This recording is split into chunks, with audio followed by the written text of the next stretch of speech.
Phone call తో మీ బంగారాన్ని విడిపించి ప్రెజెంట్ మార్కెట్ రేట్ కే కొని బ్యాలెన్స్ అమౌంట్ ని క్యాష్ గా లేకపోతే సమానమైన బంగారాన్ని మీకిస్తుంది అక్షయ గోల్డ్ హబ్. తమిళనాడు అసెంబ్లీ ఎన్నికలు సమీపిస్తున్న వేళ పొత్తులు హాట్ టాపిక్ గా మారాయి. ముఖ్యంగా నటుడు విజయ్ నేతృత్వంలోని టీవీకే పార్టీ ఒంటరిగా పోటీ చేస్తుందా, పొత్తులు పెట్టుకుంటుందా అన్న దానిపై రకరకాల ఊహాగానాలు ఉన్నాయి.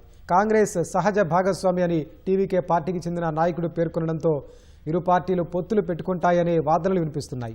తాము కోరినన్ని సీట్లు ఇచ్చేందుకు డీఎంకే నిరాకరిస్తుండటంతో టీవీకేతో పొత్తు పెట్టుకోవాలని తమిళనాడు కాంగ్రెస్ నాయకులు హైకమాండ్పై ఒత్తిడి తెస్తున్నట్లు తెలిసింది. తమిళనాడు శాసనసభ ఎన్నికలు ఈ ఏడాది ఏప్రిల్లో లేదా మేలో జరగనున్నాయి. ఈ నేపథ్యంలో ఆ రాష్ట్రంలో రాజకీయం రసవత్తరంగా మారింది. 2021 అసెంబ్లీ ఎన్నికల్లో కలిసి పోటీ చేసిన డీఎంకే, కాంగ్రెస్లో ఈసారి కలిసి పోటీ చేసే అంశంపై సందిగ్ధత నెలకొంది.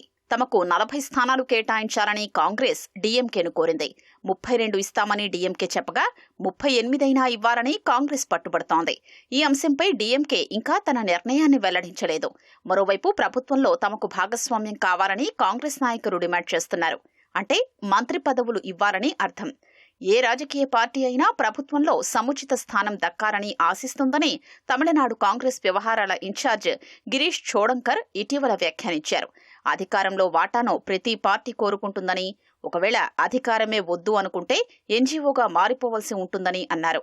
అధికార భాగస్వామ్యం గురించి చర్చించాల్సిన సమయం వచ్చిందని కాంగ్రెస్ ఎంపీ మాణికం ఠాగూర్ అన్నారు. కూటమి లేకుండా తమిళనాడులో ఏ పార్టీ కూడా ఎన్నికల్లో గెలవలేదని డీఎంకేను ఉద్దేశిస్తూ వ్యాఖ్యానించారు. కార్యకర్తల్ని సంతృప్తి పరచడానికే కాంగ్రెస్ పార్టీ నాయకులు అధికార భాగస్వామ్యం గురించి మాట్లాడుతున్నారని డీఎంకే పేర్కొంది.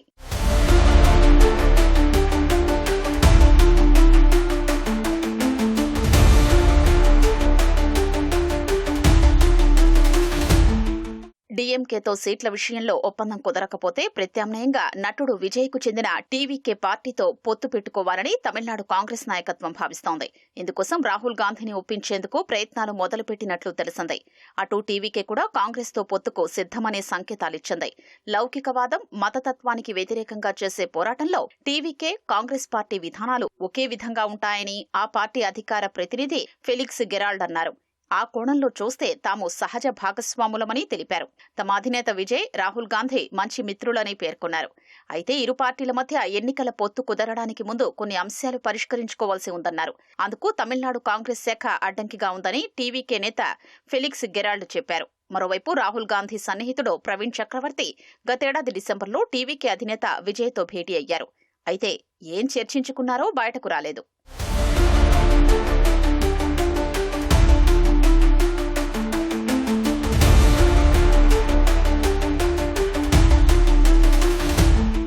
తమిళనాడు శాసనసభలో మొత్తం 234 స్థానాలు ఉండగా 2021లో జరిగిన ఎన్నికల్లో డీఎంకే నేతృత్వంలోని సెక్యులర్ ప్రోగ్రెసివ్ అలయన్స్ 159 స్థానాల్లో విజయం సాధించింది.